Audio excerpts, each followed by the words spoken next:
సీమాంధ్రను ఒక స్వర్ణాంధ్రప్రదేశ్గా చేస్తాను. మరో సింగపూర్ నిర్మాణం చేస్తాను. ఒక కూలీలాగా కష్టపడతా.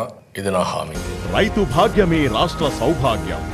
వ్యవసాయం లాభసాటిగా మార్చేందుకు సోలార్ పంపులు, డ్రిప్ ఇరిగేషన్ మరియు ఆధునిక సేంద్రియ పద్ధతులు, ఫుడ్ ప్రాసెసింగ్ ఇండస్ట్రీస్, ప్రతి గుడిసెను పక్కా ఇల్లుగా మార్చేందుకు సమగ్ర ప్రణాళిక, రైళ్లు బుల్లెట్ వేగంతో 13 జిల్లాలను కలుపుతూ పరుగులు పెట్టేలా ర్యాపిడ్ రైల్ ట్రాన్సిట్ సిస్టమ్, విమాన రంగం అంతర్జాతీయమయ్యేలా ప్రధాన నగరాలలో ఇంటర్నేషనల్ ఎయిర్పోర్ట్లు, విద్యారంగం విజయ శిఖరాలను అందుకునేందుకు అంతర్జాతీయ స్థాయి విశ్వవిద్యాలయాలు, విద్యుత్ రంగ వికాసానికి సౌర విద్యుత్ మరియు పవన విద్యుత్ కేంద్రాలు, నౌకారంగం వ్యోమనౌకల వేగంతో మన కోస్తా తీరం పరిపుష్టమయ్యేలా పోర్టులు మరియు నౌకా నిర్మాణ కేంద్రాలు, రవాణా ఖర్చులు తగ్గించి ఉపాధి అవకాశాలు పెంచే విధంగా బకింగ్హామ్ కెనాల్ను పునరుద్ధరించడం,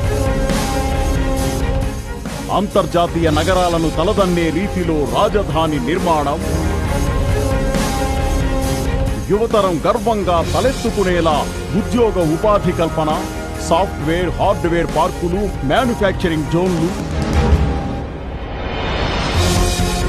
మరియు 13 జిల్లాలను కలుపుతూ టూరిజం హబ్గా చేసి టూరిజం పెంచడం, అందరికీ ఆరోగ్యం కోసం రక్షిత మంచినీరు మరియు ప్రపంచ స్థాయి ఆసుపత్రులు, విదేశీ పెట్టుబడులకు విస్తృత అవకాశాలు, పారదర్శకమైన పరిపాలన, చేనేతకు చేయూతగా టెక్స్టైల్ పార్కులు, ప్రధాన నగరాల అభివృద్ధికి రింగ్ రోడ్లు, సీమాంధ్రను ఒక స్వర్ణాంధ్రప్రదేశ్గా చేస్తాను. మరో సింగపూర్ నిర్మాణం చేస్తాను. ఒక కూలీలాగా కష్టపడతా. ఇది నా హామీ.